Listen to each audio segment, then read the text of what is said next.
নাহমাদুহু ওয়া নুসাল্লি আলা রাসূলিহিল কারীম, আম্মা বাদ। আজ আমি কথা বলবো বিশ্ব ইজতেমা নিয়ে। বিশ্ব ইজতেমার নতুন তারিখ ঘোষণা, দ্বিতীয় পর্ব 14, 15, 16 তারিখ। এই সংবাদ 71 টিভি টেলিভিশন থেকে করা হয়েছে। আমি আপনাদের কাছে প্রশ্ন রাখতে চাই, 71 টিভিকে কত হাজার টাকা দিয়ে মৌলানা সাদ গ্রুপেরা এতায়াতিরা কিনে নিছে? সবাই জানে ইজতেমা হবে 2 পর্বে, দুটোটা হবে উলামায়ে কেরামের তত্ত্বাবধানে। মনে হচ্ছে নাস্তিক ফারে আগুন লেগে গেছে, সাংবাদিকের গায়ে শরীরে আগুন লেগে গেছে। ওরা নিউজ করার জন্য কোনো নিউজ পাচ্ছে না।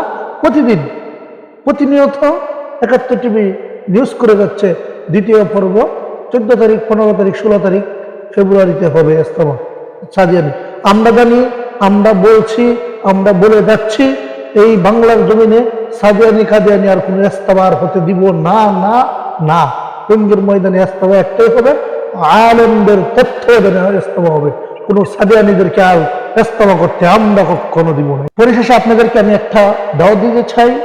আমাদের টঙ্গী বিশ্ব ইজতেমা আগামী 31 তারিখ, 1 ও 2 ফেব্রুয়ারি প্রথম পর্ব, দ্বিতীয় পর্ব 3 তারিখ থেকে 5 তারিখ দ্বিতীয় পর্ব হবে। আপনারা সকলেই এই উলামায়ে কেরামের ঘোষণাপত্রে যে ইজতেমা হচ্ছে, আপনারা সকলেই এই ইজতেমার মধ্যে শরীক হবেন ইনশাআল্লাহ।